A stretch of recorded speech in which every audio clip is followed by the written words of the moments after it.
So welcome to another video from theplayersaid.com. My name's Alexander, and today I'm here on my own and I just wanted to have a chat about rules and rulebooks. As I had a couple people ask, and people comment all the time, I can't believe how many rules you learn and how many games you learn, because we review a lot of games. That's kind of what's happened. We play a lot of different new games and we review them. That requires a lot of rules digestion and learning new concepts and new bits and pieces. And people ask, how do you learn new rules? What's the secret? I can't believe how many rules you read. And so someone even asked, they're like, can you do a video on reading rules and understanding and getting to grips with rules? And so here's what we're doing. We're just going to sit down and have an informal chat about what I do and what that looks like and how I can read so many rules. And part of it is practice makes perfect. So just read them. That's a big part of what it is. I remember when we first started out playing more board games, we played a ton of different Euro games and family games and Ameritrash that had, fairly normal rule books, nothing crazy. And I remember the first real Wargame rule book that I read was Axis and Allies. And I didn't read that myself. I had someone else teach me that game when I was 18 or 19. And so I didn't learn that one myself, but we'd come up with the questions, we'd reference the rules, and that was my first exposure to 1.2.3, 1.2.3b, and I was like, okay, this is a lot. This is like an instructions manual. That was intense. Didn't really play that many war games after that, and then lo and behold, 5-6 years later, we start doing this, and I think the first one we played Twilight Struggle. That was my first GMT rulebook, and I remember reading that, and at times I was very confused because it was a lot of new language, a lot of stuff I'd not seen in a rulebook before. So I'm like, what do those words and concepts even mean? It kept talking about I was like, oh, it's my turn, I will do a thing. But then it was turns, and there were actions, or there were impulses, and then it wasn't just roll my dice and move my piece on the board. It was, well, you play a card and do a whole bunch of stuff. Here's a play aid chart. You choose what you do.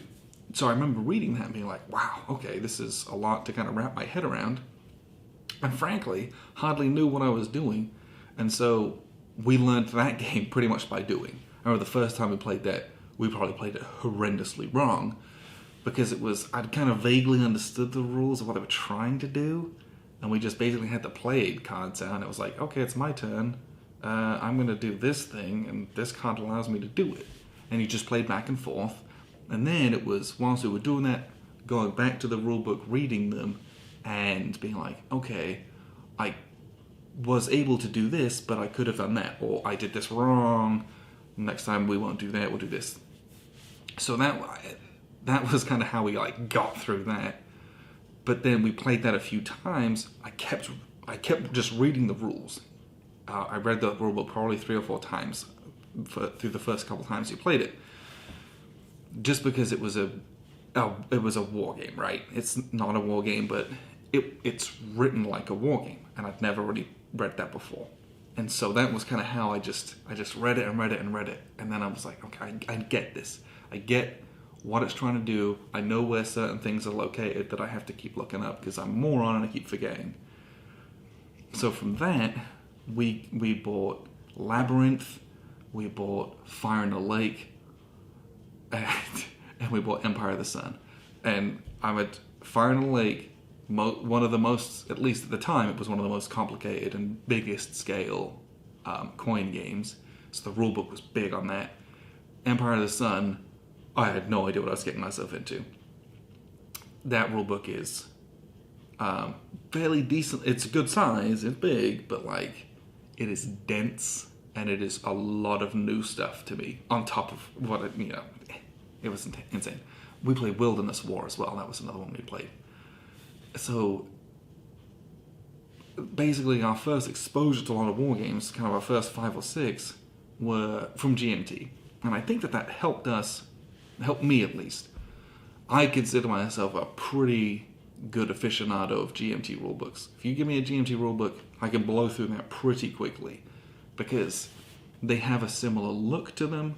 I know what to expect from those rulebooks, and typically I know how those are going to be laid out. Usually, and this is typical for a lot of war games, usually there's some kind of... It depends. A lot of it's kind of here's a chronological order of the rules based on what a turn looks like. It's a lot of what rulebooks look like. And if they don't, usually it's move, fight, everything else, with some kind of a command activation structure at the beginning, usually. Those are two things that wargame rules generally fall into. And it helps knowing those kind of broader concepts of what a rulebook looks like. That helps me to know, to not get overwhelmed immediately as I start reading rules. I know that in the beginning, I'm going to have a foundation for a command structure, or a turn structure, or how my forces should look on a board. This is my HQs. These guys have a command range. They activate these guys. Usually you get that information, and then you get into, here's how I activate them with card play, or with chip pull, or I choose which one. And in doing so, I can move guys, and then it's all the different movements, strategic movement, normal movement, whatever. And then you get into a combat section usually. Well, now I've moved my guys, well, now I'm next to an enemy, how do I fight them? Here's how I fight them, here's what a turn structure looks like. Do I have to be in the same hex as an enemy, next to them? If I'm from distance, how far can I launch my fighters? All those kind of bits and pieces. And then you get into, so that's kind of combat, then you'll have like combat resolution, then you have like usually retreat rules, things like that, and then after that you've got it's like the extras, right? So then you might have supply rules, you might have like just like random extra things, just all the extras. Typically, that's how rulebooks are kind of fundamentally laid out. And there's obviously plenty of ones that break those rules. But I know when I pick up a World War II operational war game, I know that the rules are going to look a certain way. So if I start reading, I know I'm going to be looking at, that the more organizational, the more bitsy stuff. Here's what a commander looks like, and here's why. Your units are this size, or this size, and here's why. On the battlefield, you'll be having groups like this. Here's the stacking rules. And that just helps you to set it up. And a lot of games are designed, or at least a lot of rulebooks are designed where you can kind of set it up, and then you can kind of learn the rules as you go. And that's what that chronological order does. And I do recommend doing that. Especially if the game seems kind of daunting. Usually, setup's not that bad. Most games these days have a really good setup diagram, or really good kind of setup charts in the backs of the rulebooks and things. So if a game is one where the rulebook's kind of hefty, most of the time I'll read it and then I just set it up, and then I kind of like play and learn as I do that. If it's a small rulebook, usually it's easier to digest. Some games are, and you kind of just have to kind of get a feel for it. Some games you can just set up and just play almost. And those games that's really fun when that happens, because the rules are very simple. That's a little bit rarer though. So knowing that overall structure of a rulebook is very helpful, and different companies do it different ways. And the more you kind of experience a certain kind of publisher's way of doing it, the more you'll see patterns and things. There's a bunch of different publishers out there, a bunch of different types of rulebooks, and we'll kind of get there in a bit. But if a GMT put out a game, I've read so many of their games, not bad. And I'm getting there with Compass games. I remember the first time I read one of their rulebooks, I want to say it was Saipan, the Bloody Rock, in 2017. I think that was one of the first real Compass game like modern Compass game books that I read. And I remember reading that, and it's a big rule book, big game, but I remember it was quite difficult for me because I was expecting it to be a very certain writing style, because basically all I'd read was GMT and the odd, other games here and there at that point. And with my first one, and it's just a different style. They just have different writers, a different editing team, and they want their rulebooks to be a different way. It's not bad versus good. It's just different, right? I felt like GMT style is usually very, very telegraphic. It's like, here's a bullet point, here's what it is, and they usually put here's what it's not as well, which I do appreciate. And usually their rulebooks are meant to be interpreted like as literally as possible. If it says do this thing, you do that thing. It's not like an interpretation. It's not an open-ended thing. It's usually very explicit. Now, I felt like when I got to Compass games, it was less bullet points. You'd have a paragraph that would kind of describe a bit more and explain the rules, but it was just, I had to kind of like take a step back and I'm like, this isn't bullet points in the same way. We'll kind of show you here. You still get some of that, but it's just different. So I have, right now, I'm currently plowing my way through Next Toward Taiwan. And Next Toward Taiwan is, as you can imagine, a ton of rule books, a ton of rules, and it's just, bullet point after bullet point after bullet point after numbers, and it's usually very, very short with a series of bullet points. It's like, this is a rule. Here is the next rule. Here is the next rule. And other games have that. Most games are like that. It's just a different type of style. So for example here, let's see, just to show you. Alright, so these are this is kind of some combat rules from Guam, also from Compass Games. So I'm currently reading this one. Alright, I've actually read it, I'm reading it again, because it's been a while. These rules, and I don't know if you can tell this, are a bit more, it's kind of a paragraph style. It's less bullet pointy, it's less single lines, and it's a bit more explanation and run on. And so I remember the first time when I was reading Saipan, it was just a different experience. So when you kind of switch publishers, you gotta kind of just take that hat off and kind of start fresh. And when it's something that's very new, you just gotta read it a couple times. I mean, no one's ever read a rule book and a wargame rule book and learned it the first time. It's just never gonna happen. So this is my second time reading Guam, and I've never actually played that game yet. Ambush. So, and here's another thing. Ambush. This is a set of rules from a game that a friend of mine donated, and he was like, "You gotta play this game." And this is an old. Is this Victory Games or is this Avalon Hill? That's a crime, and I should know that. Victory Games. It's Victory Games. Avalon Hill are a similar style to this. These are the older games. There's a million older war games out there, and there's some gems out there. This is like boom, straight text, very dense. Also, a lot of paragraphs and stuff. And I cannot tell you how many times I've started these rules, and I just hate it. This is so hard for me, and I can't tell you why, other than it's just different.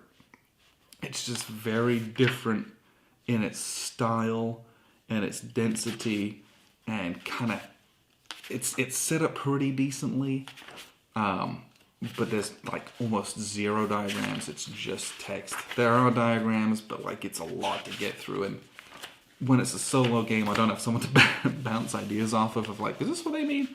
So the older games, I struggle with those. I do. I think Grant picked up Vietnam, and I want to say picked up Carrier Fleet. It might be Victory in the Pacific. One of an old Pacific game. Picked those up at Gen Con last year, and I'm dreading having to learn those games. I do think newer rules are better. I do. I think the style has improved to where it's easier to consume them, either through a series of bullet points or the text is just clearer with more explanation, more diagram. That's something I do appreciate. With some of the old books, you just gotta suck it up and read them. I think the new ones are much more consumable. And with all that being said, reading a rule book, I enjoy it. I had to learn how to enjoy it, I think. But typically I'm the rules guy out of the two of us, just because I have a knack for it. And when we first started doing this, I was at university and I had a job late nights where I could sit there and do it on my breaks and just read them. And so it was a way for me to just consume the rules kind of throughout a week. And that's also something I'd recommend. No one's sitting down reading this in one sitting. And if you're trying to do that, good luck to you. This next one, Taiwan, I started doing that, and it's a lot. It's a lot of rules in this. There's a ton of rules in this game. And at the moment, what I'm doing is I just read it late at night, come home from work, have dinner, play with my family, put the kids to bed. And then I'll read like just kind of a section or two. Right now I'm in the anti-submarine warfare, I think. Yeah, with the and I'll read the anti-submarine warfare rules. And as I do that, I'll flick back at the other rules that I may have read for the past 2 days. Doing it in small chunks, because I'm not like in a rush to play this game. It's not like, oh, I've got to learn this in 2 days' time. Some of these games where they're huge rule books, just break it up. Do your revision. And I will say this: the more rule books you read, the better you get. The more practice you have, the better you get. Especially if you do keep it within the same publisher. So if you go and have like the Compass Winter Sale and you buy like 3 of their games, I recommend learning those 3 games kind of one after each other or even together. Because when you start breaking it up, it's like, here's a Compass rulebook, here's a rulebook from Worthington, that's very different. And then I'm going, oh, here's a rulebook from Hollandspiele, very different. And then I'm going to a GMT, very different. And that can be harder to get a rhythm going, so to speak. It's possible, but that's just some advice, Whenever you get the big sales, MMP has their like Halloween sale every year. Buy a couple games, read them together. Because whilst the rule books and the layout might not be the same, they have the same editors looking over it. And the way in which they want to convey the rules is usually similar. And that helps to kind of keep the consumption, and keep it like sticking in your brain. So breaking it up into small chunks, keeping it within a same publisher, those are good things to do. And kind of getting an overall picture of what rulebooks look like. Those are 3 big things that help me to do that. And doing it regularly. If you're blitzing a whole book on a Sunday afternoon, great. That's super fun. But if you read it like 20 minutes every day throughout the week, that to me helps the rules to stick in my mind, especially if I'm playing on a Saturday. If I read Monday, Tuesday, Wednesday, Thursday, Friday, the rules are going to be more ingrained and there's some biology behind that, right? As you kind of go through and train and recall that stuff, as you're reading more on top of what you've read, it kind of lays that into your kind of deeper long-term memory. It helps you be better on the day, especially if you've got to teach the game.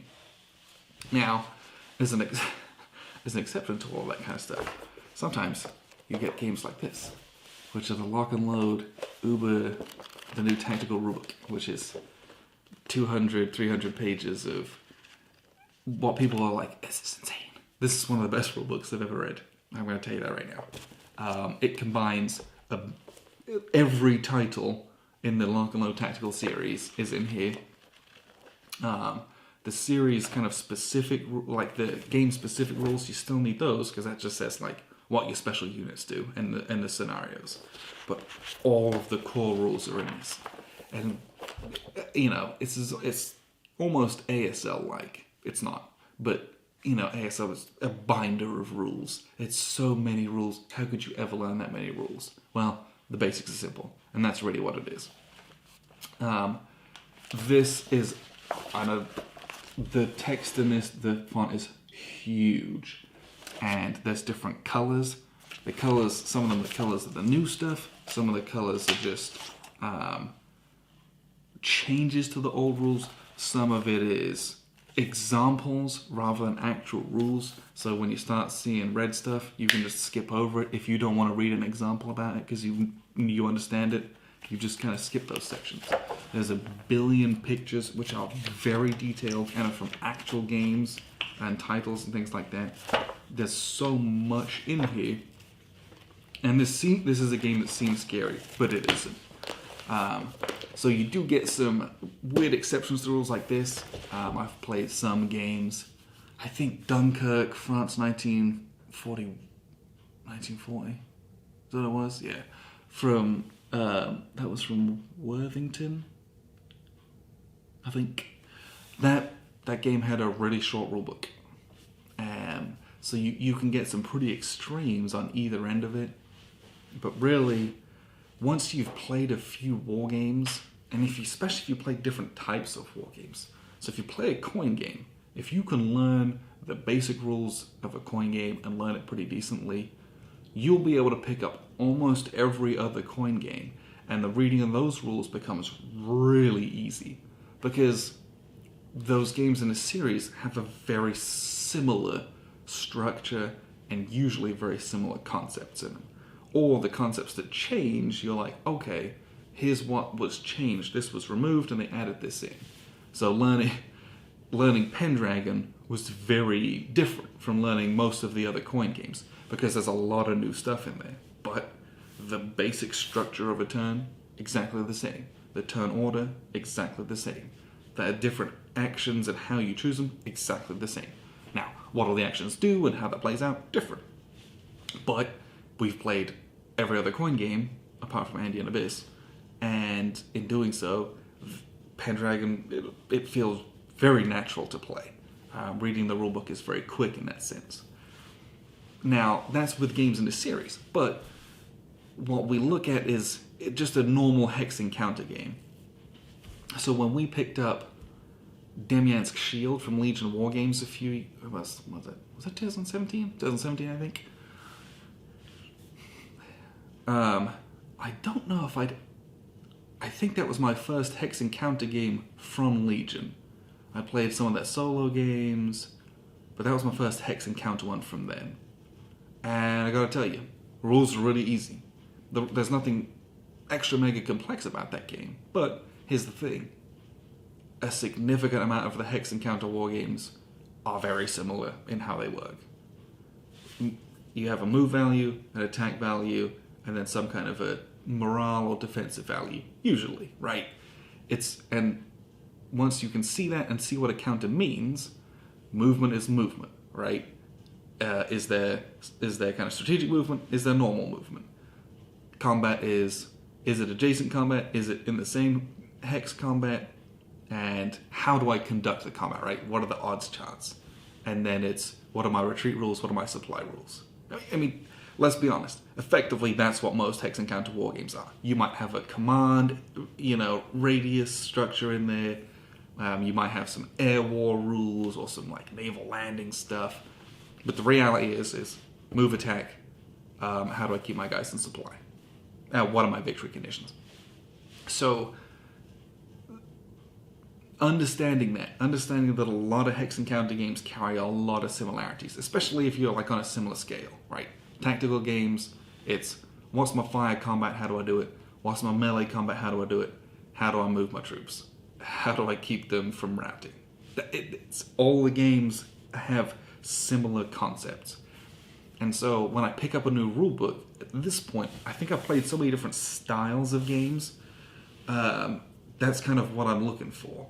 And whenever, especially when Grant and I learn a game together, when we're sitting around a table, I'll read the rules, and the rules for like supply, for example. It's like, okay, what's my supply rules? And invariably it's 2 hexes, and then you got to find a road or a railroad back to HQ or a supply source. If you're playing an operational game or some grand strategy game, almost every game has rules similar to that.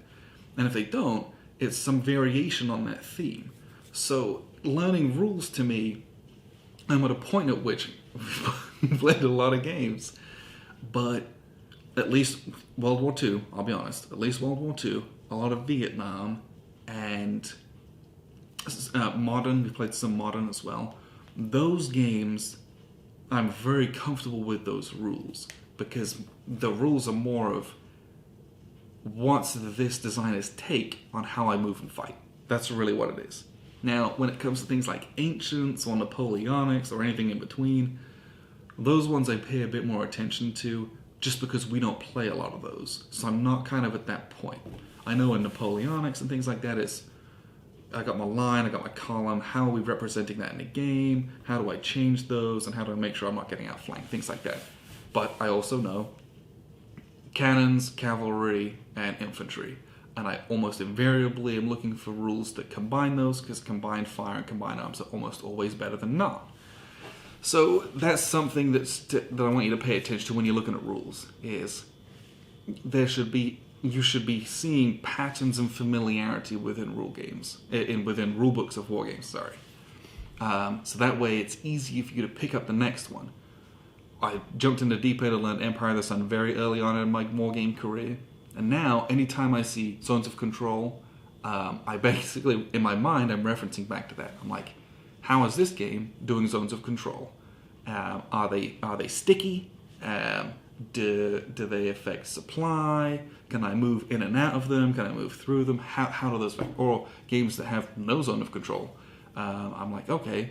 And then it leads me to question, why aren't they there? And then you get into the cool, here's what the designer was trying to do and what they were trying to model by not having those in there. But it's the referencing back to rules I already know from other games, but keeping them separate from the rules I'm learning. Using those as a reference of, oh, here's my zones of control. In my mind, I know what zones of control are for. Well, here's what they represent. So what does this do in game terms? Well, great. I'll be honest, zones of control work almost exactly the same in every game.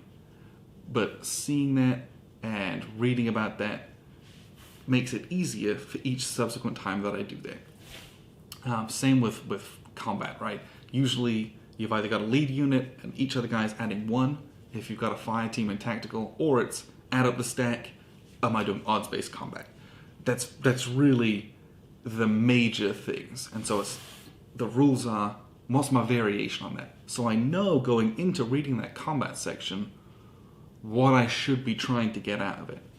And that's kind of why I'm able to blast through a lot of these rule books. It's like I come in with, not with preconceptions, but with a basis of learning. When you read a rule book, you're not just learning a game, you are learning war games. And that's a big thing that I want you to take away from this. So I appreciate you guys tuning in, and I've been Alexander from theplayersaid.com.